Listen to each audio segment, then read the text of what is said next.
Tarde. Entrevista. Damos sequência a uma série de entrevistas especiais neste mês de dezembro. Hoje temos aqui a presença do deputado federal pelo PL, Fernando Rodolfo. Comigo aqui nesta entrevista, Mário Flávio, de volta. Mário. Simbora bater mais um papo aí, Vitor, com uma figura importante da política local. Deputado, bom dia, obrigado pela presença. Bom dia a você, meu caro Vitor, bom dia Mário Flávio, bom dia aos ouvintes da Rádio Cidade. É uma alegria voltar aqui mais uma vez, estou à disposição. Deputado, vamos começar logo com uma pergunta mais ou menos polêmica, né? A gente entrevistou o ministro Volney aqui segunda-feira e na ocasião perguntava sobre a questão de Caruaru. Ele dizia que não sabia se era candidato a deputado, ia fazer pesquisa, ia querer saber, porque ele disse que faltava a Caruaru representantes na cidade. Aí eu citei diretamente o senhor, né? Eu disse Fernando Rodolfo. Ele disse, não considero. É meu amigo, mas eu não considero deputado federal de Caruaru, não. Ainda está nessa história, né? É isso mesmo? Como é que o senhor avalia essa fala do Volney? Não, a fala do ministro, para mim, não é nenhuma surpresa. Aliás, ele vem dizendo isso desde 2018. Né? Eu, de certa forma, já nem levo mais em conta, porque o povo de Caruaru é quem julga, né? A minha relação com a cidade. Eu tive agora quase 17 mil votos disputando a prefeitura no ano passado. Então, assim, ele fica batendo nessa tecla, mas é o argumento que ele tem. Por um lado, eu vejo que isso aí é bom, porque ele não tem o que falar de mim. Né? Não pode me chamar de preguiçoso, de ladrão, de corrupto, de nada. É meu amigo. Fernando Rodolfo é meu amigo. Fica dizendo isso, mas porque não tem o que falar. Né? O meu mandato está aí, todo santo dia, dialogando com a população de Pernambuco, com a população de Caruaru. Naturalmente, eu não nasci em Caruaru e eu não escondo isso de ninguém. Agora, eu tenho uma relação muito próxima com Caruaru, eu moro em Caruaru, minha vida, né, se estabeleceu aqui desde quando eu fazia jornalismo. Sou cidadão honorário de Caruaru, represento Caruaru em Brasília com muito amor, com muita paixão, com muita dedicação.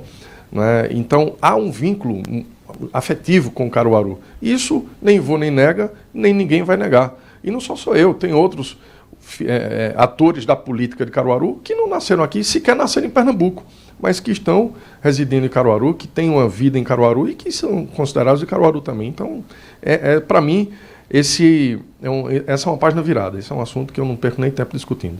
Deputado, eu queria que o senhor falasse um pouco sobre a atividade parlamentar e as contribuições aqui para o município, tendo em vista que o senhor participou recente da campanha para prefeito e o senhor falava na campanha que não há interlocução entre o prefeito Rodrigo Pinheiro e o senhor na busca por recursos. É sabido por todos que o prefeito já tem um candidato a deputado federal. Como que o senhor analisa tudo isso? O senhor imagina que esse colega tem contribuído para a cidade? Como o senhor tem contribuído para a cidade? Olha, Vitor, eu cuido do meu mandato. Né? Eu respondo pela minha atuação por Caruaru. De fato, não há uma relação sequer institucional com o prefeito Rodrigo Pinheiro, porque ele é um cara cheio de mágoa, de rancor. Né? Ele mistura as coisas, ele não tem a capacidade de separar o que é relação institucional do que é relação pessoal. Então ele mistura. Né? Nós fomos adversários no pleito passado e ele não entende que eu sou o deputado que representa Caruaru hoje em Brasília e que posso contribuir também com a gestão dele, não por ele, mas por Caruaru. Ele não leva por esse lado. Eu tenho esse tipo de relação em vários outros municípios onde o prefeito apoia outro deputado, menos em Caruaru, porque em Caruaru ele leva para o lado pessoal. Né? Então, as portas do meu gabinete sempre estiveram abertas para o prefeito de Caruaru, não para Rodrigo Pinheiro, pessoa física, mas para o prefeito de Caruaru. As portas sempre estiveram abertas, ele que não vai lá. Né? E não sou eu que vou estar oferecendo emenda parlamentar, porque emenda parlamentar não se oferece. Emenda parlamentar se destina mediante a apresentação de projetos. Porque é um instrumento que eu tenho para fiscalizar o andamento de uma obra. Então, ele quer uma emenda parlamentar do meu mandato para construir uma unidade de saúde, eu mando. Desde que ele mande para mim o projeto com dia para começar, o prazo para concluir a obra, o valor que vai ser investido, como vai ser investido esse dinheiro, a empresa que vai fazer. Então, tudo isso tem que estar num projeto. Para que eu possa acompanhar a aplicação desse recurso. Sem projeto fica difícil. Então eu tenho mandado recursos aqui para instituições do terceiro setor, tenho mandado recursos para associações, né, sobretudo na zona rural, tratores, perfuração de poços artesianos, recursos para a saúde, para o Hospital Mestre Vitalino, para o Hospital Regional do Agreste, através do governo do Estado. Tivemos recentemente uma reunião com o ICIA. Estamos destinando também recursos agora para o orçamento 2026, recursos para a Universidade Federal. Também já conversei com o diretor do campus Caruaru. Então, assim, o nosso mandato tem servido a Caruaru. E eu gostaria de servir mais. Mas, infelizmente, o prefeito não tem relação com o nosso gabinete. O senhor enfrentou ano passado, né, o prefeito Rodrigo Pinheiro na eleição e nós estamos chegando aí em dezembro do que é, de fato, o primeiro mandato dele, né? Porque o outro ele pegou 2 anos e meio da gestão de Raquel. Avaliação da gestão de Rodrigo Pinheiro. A avaliação é a mesma que a população faz. Ele está rejeitado aí por quase 60% da população de Caruaru. O senhor tem pesquisa? Tem pesquisas recentes, da semana passada, inclusive. Quase 60% de reprovação. Eu penso que ele é hoje um dos prefeitos mais rejeitados do estado de Pernambuco. A que o senhor atribui? Atribuo, na verdade, para mim não é surpresa, né? Porque Rodrigo ele era um vice-prefeito inexpressivo, como a gente diz por aqui, nem fede nem cheira, um cara que não tinha capacidade nenhuma para exercer o cargo de prefeito.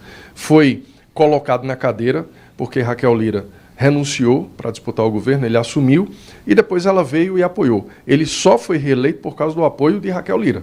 E Caruaru inteira sabe disso. Ele não tinha capacidade para tocar uma campanha eleitoral sozinho. E toda vez que ele tentou andar sozinho, deu errado.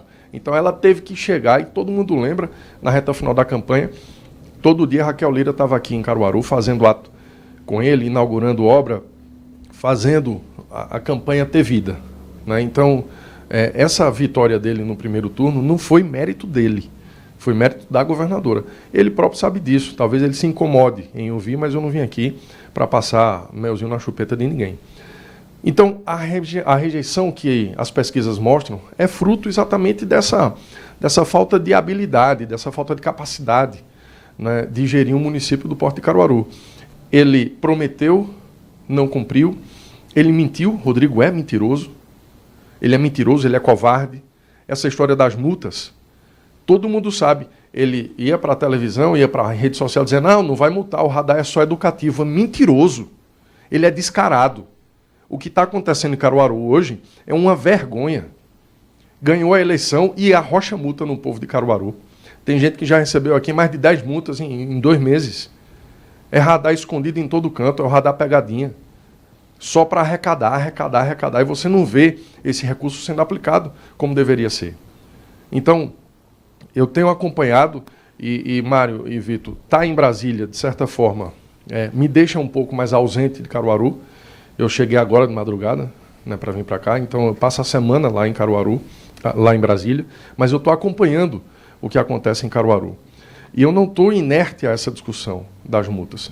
Na minha proposta de campanha, no ano passado, eu tinha dito que eu iria fazer aqui em Caruaru, como, por exemplo, se fez lá em Cabo Frio, no Rio de Janeiro, como se fez, por exemplo, agora em Marília, no interior de São Paulo.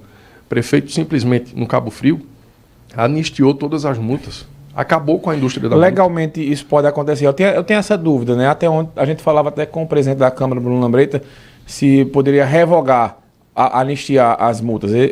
O prefeito pode fazer isso? Pode, um projeto de lei para a Câmara. Tudo que o prefeito faz é tentar em consonância ali com a Câmara, né? Então, havendo a concordância do Poder Legislativo, que é quem fiscaliza os atos do Executivo, ele pode fazer essa anistia das multas. E lá ele fez de uma forma interessante, lá em Cabo Frio, no Rio de Janeiro. O prefeito anistiou e atribuiu 10% do valor das multas a entidades que cuidam de crianças autistas, né? Então, tem um cunho social. Em Marília, simplesmente ele cancelou, desligou todos os radares que estavam aplicando multas reiteradas vezes na população, né? Gente de boa fé, o povo de Caruaru é um povo de boa fé.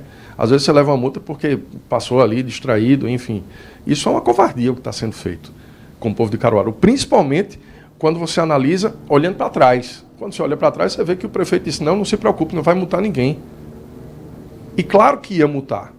Ele veio com essa conversa para boi dormir, quando viu que a pressão estava aumentando, ele, pré-candidato, né, com o pé ali na campanha já, inventou essa história. Então a gente vai, Mário, eu quero aqui avisar você, como deputado federal, eu vou fazer um pedido de informações à Prefeitura, através da Lei de Acesso à Informação.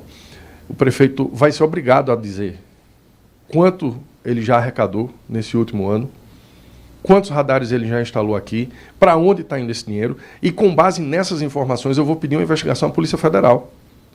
Porque o que mais se ouve em todo canto é o prefeito está roubando com esse negócio de multa aqui. Se está ou não está, quem tem que dizer é a polícia.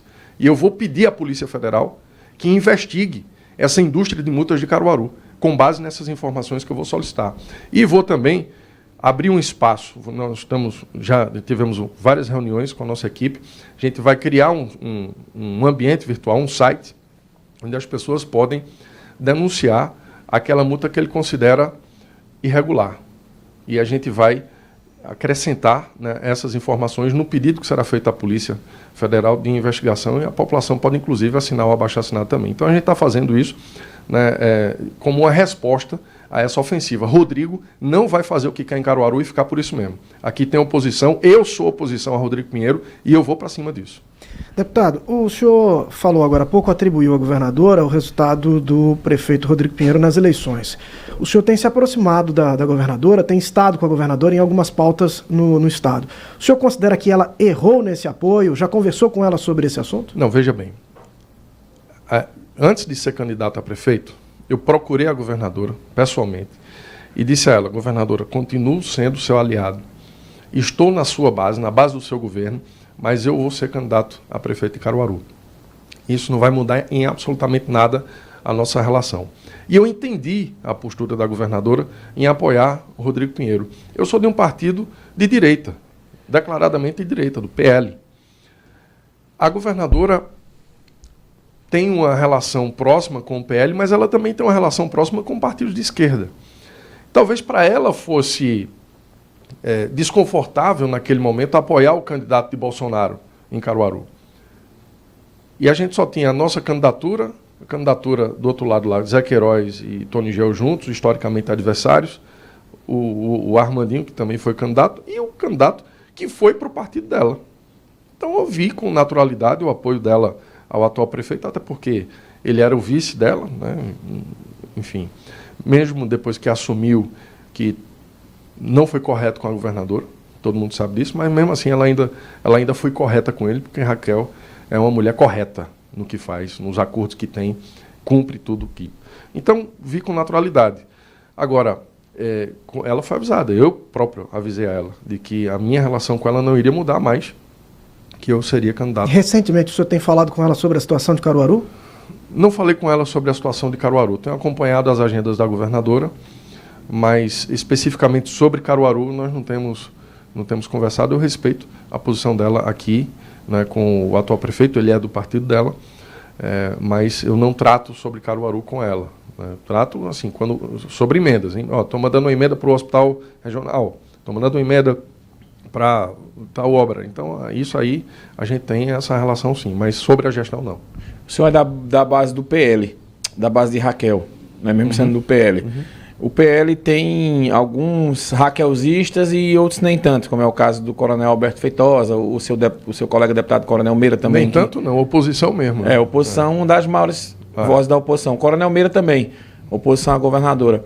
Diante desse quadro, se o PL resolver essas questões internas e ter candidatura própria, Fernando Rodolfo pode sair do PL de repente e ir para um partido mais chegado a Raquel? Eu não vejo a possibilidade do PL ter candidatura própria ao governo do Estado. E o PL apoiaria Raquel, então? Não sei qual a decisão que o presidente Anderson vai tomar. Eu respeito a decisão que ele tomar, né, mas eu já declarei meu apoio à governadora Raquel Lira e vou continuar marchando com ela até o fim, porque eu acho que é o melhor caminho para Pernambuco. O senhor pode mudar de partido, então? A mudança de partido é algo que a gente vai analisar lá em abril. Eu não quero sair do PL, não tenho pretensão de sair do PL, mas a gente precisa entender como é que vai ficar, infelizmente, o sistema eleitoral no Brasil. Ele faz com que o deputado fique refém das decisões partidárias. Então eu vou ficar, caso a melhor decisão seja, né, caso a melhor chapa seja lá. Né, eu tenho que pensar também no nosso projeto de reeleição.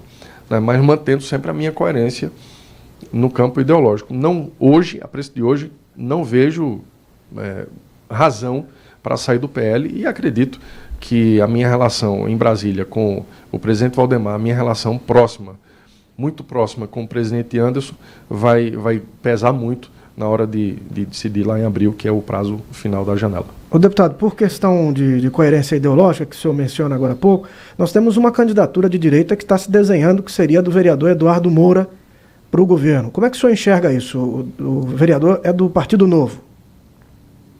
Eu nunca conversei com o vereador, nunca me procurou. E tem uma linha muito parecida com a sua também, né? Era apresentado de televisão, né? Acabou virando vereador, o senhor foi logo deputado federal, né? Mas ele tem uma linha parecida. E penso até que é um forte candidato também a deputado agora, mas se vai ser candidato a governador ou não sei, não conheço ele, nunca conversei com ele, mas independente, né, desejo sorte, mas a minha posição está mantida, eu tenho palavra na política, eu estou com Raquel. Se o PL tiver candidato, mesmo assim, você ficar no PL, vai com Raquel, vota em Raquel. Eu acho que se o PL tiver candidato, vai chegar já atrasado. Né? Eu já decidi, meu voto para governador é de Raquel Lira. O senhor anda muito no estado, né? As pesquisas mostram uma vantagem de João Campos aí com relação a essa candidatura. Raquel reverte?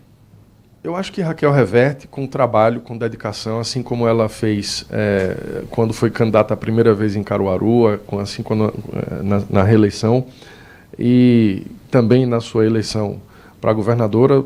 A governadora tem muitas entregas que já foram feitas, que ainda serão feitas. Ela tem habilidade para tocar a máquina do governo, ela tem a maioria dos prefeitos de Pernambuco apoiando o seu projeto de reeleição.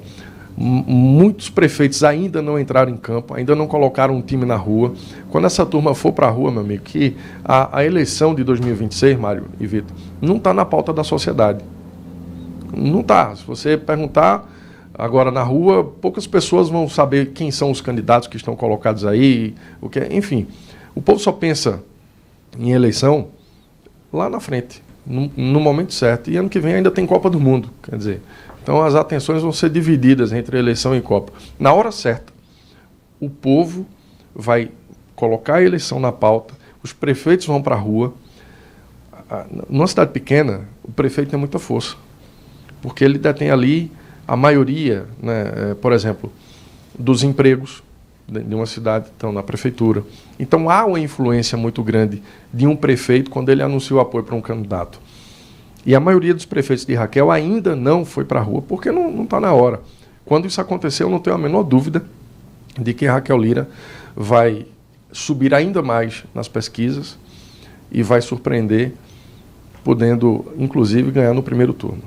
Deputado, o senhor deve ter acompanhado essa visita recente do presidente Lula a Pernambuco. A governadora esteve ao lado dele, fez muitas fotos e alguns gestos.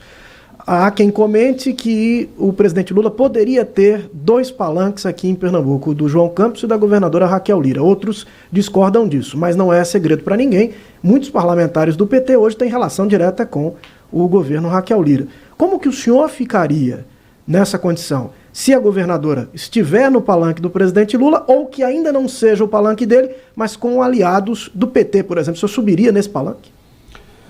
Olha, eu acho pouco provável que o PT declare apoio oficial à governadora Raquel Lira.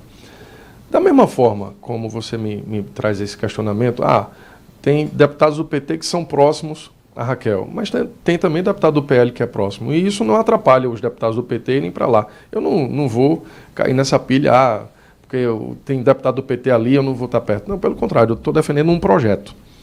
A gente só tem 2 caminhos aqui, ou Raquel Lira ou João Campos. Eu passei o tempo inteiro fazendo oposição ao PSB. Acho que o PSB foi um grande mal para o estado de Pernambuco. E Raquel está corrigindo esse mal. Não dá para consertar o erro de 50 anos em 4. Então, assim, tem muita coisa ainda para Raquel fazer. E não é o fato de ela ter uma relação política com políticos, com deputados de outro espectro, que eu vou me afastar dela. Não, pelo contrário, eu acredito no projeto Raquel Lira, tenho uma boa relação com ela, né, dialogo com o governo do estado, e não é o fato partidário que vai impedir essa minha aliança de seguir com Raquel, não. Pelo contrário, isso aí eu acho que é coerência. A gente tem que manter a coerência só tem 2 candidatos em Pernambuco com chances reais de ganhar a eleição, um lado ou outro, e eu escolhi o meu. Em cima do muro, quem fica leva tiro dos 2 lados, e eu não estou para isso, não. O senhor, na última eleição, né, usou uma estratégia interessante e buscou votos fora de Caruaru, né, em muitas cidades. Vai repetir essa estratégia, ou o senhor acha que a votação para prefeito ela vai acabar sendo um reflexo e o senhor aumenta a sua votação aqui nessa eleição? Naturalmente vai aumentar, né, em relação ao que eu tive em 2022. Em 2018 eu tive aqui 28 mil votos. Em 2022 eu tive 6. Essa redução foi exatamente pela pulverização de candidatos a deputado federal aqui. E eu não ia perder o tempo da minha campanha, que a campanha é muito curta, 45 dias, brigando numa cidade com mais de 10 candidatos a deputado federal. Então eu fui garantir a minha eleição fora. E funcionou, porque eu fui o único de todos aqueles ali que ganhou a eleição. E fui votado. Que vai ter um vácuo nessa eleição de deputado federal? Acredito que sim, e vou explicar por quê. Então, eu fui votado em todos os municípios do estado de Pernambuco, em todos. Agora, para 2026, naturalmente haverá um recall da minha campanha de 2024. Esse recall já está previsto aí em todas as pesquisas que a gente faz. É um movimento natural da política. Eu penso que o número de candidatos a deputado federal aqui não vai ser igual ao de 4 anos atrás, porque há 4 anos atrás era um sistema novo. A gente tinha em 2018 o sistema de coligação, em 2022 não teve mais, então os partidos foram obrigados a fazer chapa dentro da sua própria legenda, ou seja, a inchar o número de candidatos. Um partido que em 2018 teve 2 candidatos, agora teve que ter 26 candidatos.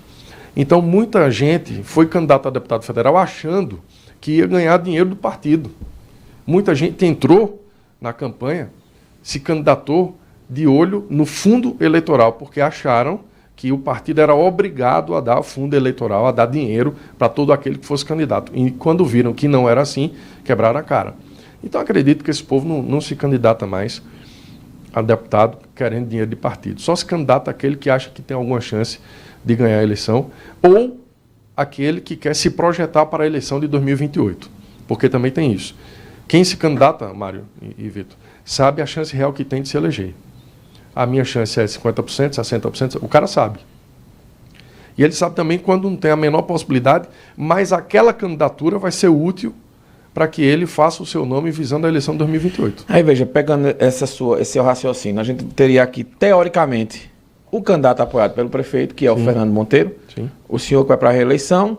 Volney deixou na incógnita. Eu não senti muita firmeza nessa candidatura dele. E agora que tomaram o partido dele, né, o PDT, talvez é que ele não queira ir para outro partido mesmo, também não tenha espaço. E a gente teria mais quem? O Eric Lessa, que anunciou que é candidato para dobrar com o pessoal de Silvio Costa Filho. Enfim, parece que é um vácuo mesmo que a gente vai ter de candidatos a deputado federal. E isso lhe ajudaria também nessa questão? Ajuda sim. Os outros também, ajuda, né? Os daqui. Ajuda, Mário, porque, veja, eu acabei de falar aqui, em 2022 tinha mais de 10. Tinha candidato aqui que todo dia eu acordava, vinha um candidato diferente, de Caruaru, candidato a deputado federal. Porque então, só na Câmara de Vereadores eu acho que foram 3 ou 4, né? Pois é. Candidatos a deputado federal. Então essa turma não vai mais entrar, né? Então, ajuda. A pesquisa recente que eu tenho mostra que quase 70%, se eu não me engano, 66, 67, alguma coisa, por cento do eleitor de Caruaru prefere votar em alguém que tenha raízes, que tenha ligação, que tenha alguma relação com Caruaru. E eu me incluo nesse rol. Então, eu acho que isso é um ponto que nos favorece, né? O nosso mandato tem uma ligação muito próxima com Caruaru. A gente está aqui todo dia, né? Não estou todo dia porque eu estou em Brasília, mas quando volto venho para cá. Eu sou o único dos 25 deputados que mora no interior. Eu chego de madrugada lá no aeroporto, venho embora para Caruaru. Eu sou o único que faz isso, a maioria fica lá em Recife, eu venho para o interior uma vez ou outra. Outros ficam lá em Brasília, vêm para cá uma vez perdido. Eu não, toda semana eu estou aqui. Toda semana. Então, assim, estou muito confiante, muito confortável nesse processo eleitoral de 2026. Né? A gente tenho mantido uma coerência desde o primeiro dia que eu assumi meu mandato até hoje. Eu tenho uma posição, tenho um lado, eu estou no mesmo lado, né? Estou trabalhando, o povo reconhece isso, né? A nossa dedicação, o nosso trabalho, então estou muito tranquilo em fazer essa prestação de contas com o eleitor. Sobretudo, com o eleitor de direita, que teve a oportunidade de votar em mim no ano passado, mas que preferiu, grande parte, votar em Rodrigo Pinheiro, porque achava que a nossa candidatura não teria a chance de êxito, então foram para Rodrigo, e agora estão vendo esse mesmo Rodrigo, que teve o voto da direita, declarar apoio a Humberto Costa e a candidata a deputada ligada ao MST. Né? Então eu queria ser um passarinho agora para ver a cara desses bolsonaristas, desse eleitor de direita, que votaram em Rodrigo e estão vendo agora Rodrigo declarar apoio a Humberto Costa e a candidata do MST. Né? Rodrigo, mais uma vez, usurpou. Ele mentiu, ele enganou o eleitor de Caruaru, o eleitor de direita, dizendo que era de direita, de centro-direita, e agora está aí, fazendo todo tipo de acordo com o PT. Deputado Fernando Rodolfo, do PL, conversou conosco aqui no Cidade Entrevista. Deputado, obrigado pela presença e até uma próxima oportunidade. Vitor, muito obrigado por me convidar. Mário, mais uma vez estar aqui sendo entrevistado por vocês é motivo de muita alegria. São dois caras que sabem o que perguntam, que conhecem bem da política de Caruaru, e ser entrevistado por vocês é sempre uma honra. Muito obrigado e obrigado também aos ouvintes que nos acompanharam até aqui. Obrigado, deputado. Mário, segunda-feira, voltamos. O prefeito de Panelas, Rubem Lima, vem bater um papo com a gente aqui para a gente fazer uma avaliação do ano e o que ele espera para o ano que vem. Muito bem. Obrigado, Mário, e muito obrigado a você que esteve conosco até aqui no Manhã Cidade. Agora está chegando a Aline Souza com Vai Pedir o Quê? Excelente final de semana. Amanhã a gente se encontra às 7 da manhã. Até lá. Você acabou de